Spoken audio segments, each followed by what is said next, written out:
Voyage, voyage, loin que l'ennui et le jour. Voyage, dans l'espace inouï de l'amour. Voyage, voyage, sur l'eau sacrée d'un fleuve indien. Voyage, et jamais ne reviens.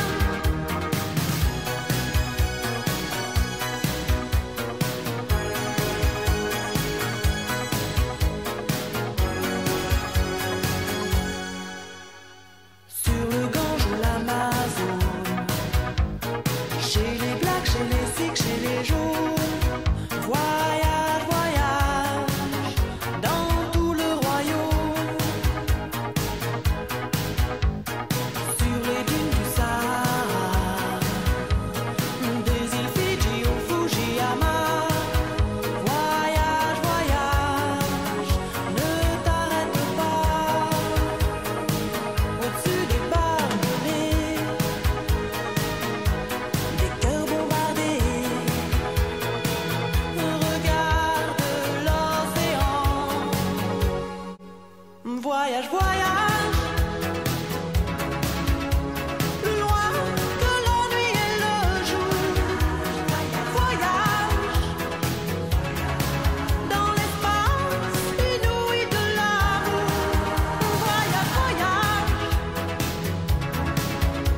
sur l'eau sacrée d'un fleuve indien. Voyage, et jamais ne reviens.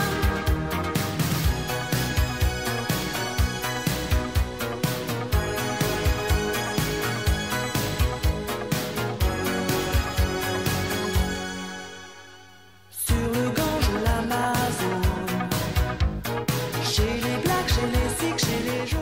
Hello everyone from Melbourne, Australia. Having done many overland or long overland travel on a motorcycle in every continent of the world, actually, except from Antarctica, I thought I would give some advice to all those young people or those people who want to do something like that. Yes.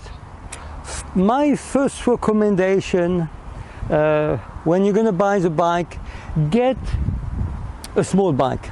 Do not go and buy the big BMW, the big Triumph. First of all, they cost a lot of money, probably 3 times the price of this one, and they are very heavy. Another thing, if you break down in Africa or somewhere in Asia, you will never get a bike shop to fix the electronics or the injection or whatever. So I recommend something like the KLR, something simple, 600cc, even smaller. If they did a 400 or 500, that's fine, because you will never ride very fast. In those countries, if you do 80, 90 km, that's all. So you don't need a big bike. Try to have it with a carburation, no injection. Again, because if you get bad petrol or whatever, with a carburation, you can clean them, and off you go. Luggage-wise, I've used 2 kinds. I've used the hard luggage, the boxes, and I've used soft luggage, and I will highly recommend the soft luggage for a few reasons. First of all, it's much cheaper. Another reason is they're much lighter, and they're not as wide. You know, when you put them on, they're not as wide as the big boxes. You know, I know. Another reason also, even if your fold just fell over, your box, they're gonna get a dent, and then you cannot shut it, or and also the frame might get a crack in it, and it's problematic. With the soft luggage, it will take the shock, you know, so and it won't break and all that. And usually, if you're stuck between a wall or something, with the soft luggage, you can go through. With the box, if you stuck, you can't go through. Don't worry about locking. I mean, people say, oh yeah, but with a hard box, you can lock them in. if the people want to really steal what's in your box, you can lock it as much as you want, they will open them. I've never had, with a soft luggage, I've never had anybody stealing anything. So, you know, and usually if you are in the spot that's a bit, you know, usually, like, let's say Eastern Europe or Russia or something like that, that's where, you know, people will steal from you, or South America. Well, if you're in the area you don't trust, just take your luggage with you in your room and that's it. You know, they're usually they're very easy to come off and, yeah, easy. Another advice, people will tell you, do not go to this country, do not go to that country, they're too dangerous. I'm thinking of Pakistan, Afghanistan, Nigeria, or I don't know, Colombia, whatever. You know, because people they see what there is on the media, and they probably have never been there themselves. But with my experience, I have been in all those countries, and it's always those people are always very friendly, and nothing happens. So don't listen to the people who tell you don't go, it's too dangerous. They don't know. Just go for yourself. You'll see. It's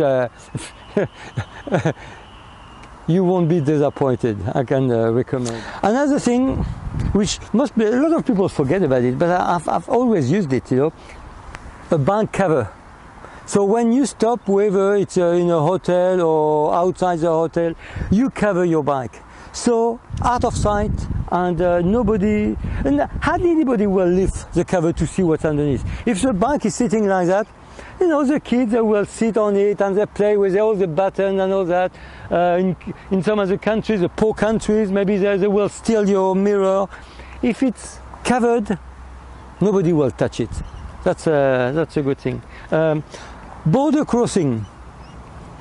They are difficult. They are in a pain in the ass. So sometimes it can be easy, but they're always difficult. What I do, I always go there early in the morning, so I know I've got the whole day to get through that border, how difficult it is.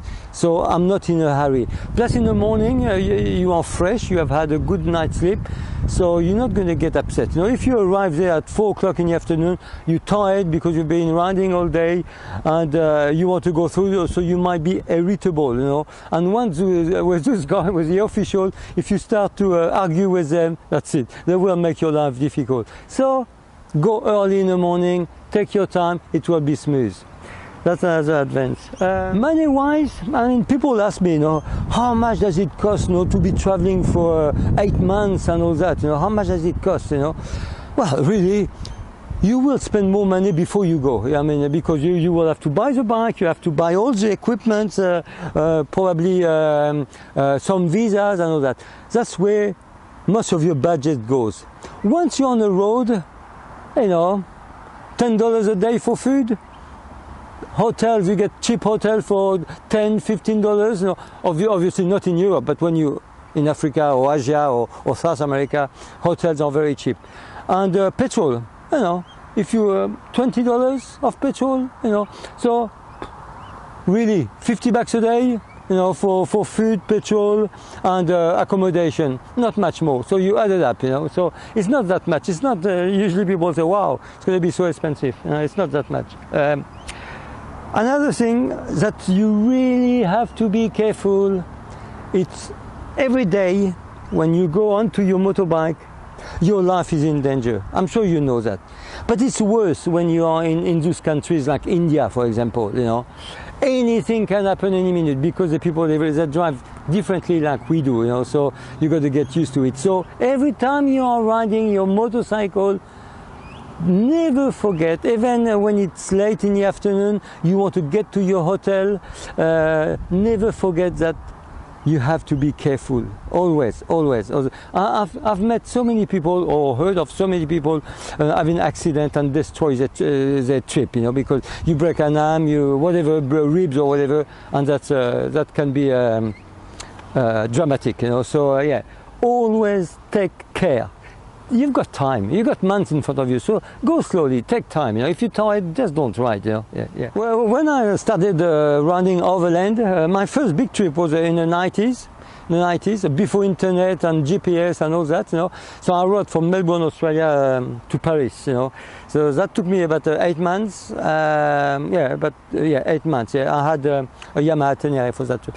But in those days, it was difficult because very hard to get information. You know, I mean, not many people did that kind of traveling, and but those days with internet, you will get all the information. Also, while I was traveling for 8 months, I had no news from anybody of my family or friends, or I was really by myself. You know, those days you can be in touch with your wife, your sister, your mom every day if you want to. It's that easy. Another thing, GPS. In the old days, without the GPS, it was so difficult. You know, you get in a city like New Delhi, you know, trying to find a hotel in there. It's difficult. And then the next day you have to get out of that city. You have no idea which way to go, and so difficult. So GPS makes it so easy. So those days is much easier. The only thing still difficult those days is some countries difficult to get visa. Even with internet and GPS, some visa are very hard to get, but don't despair. Always try, you know, and usually you end up you find a solution. All right. Well, that's all from me, from Melbourne, Australia. That was my last trip this time, so I won't do any more motorcycle trip, but I will do them in a car or whatever, because I love traveling. So, but no more motorcycle. So I wish you all the best on your motorcycle. If you have any question, just send me a message, and I'll have some answers for you.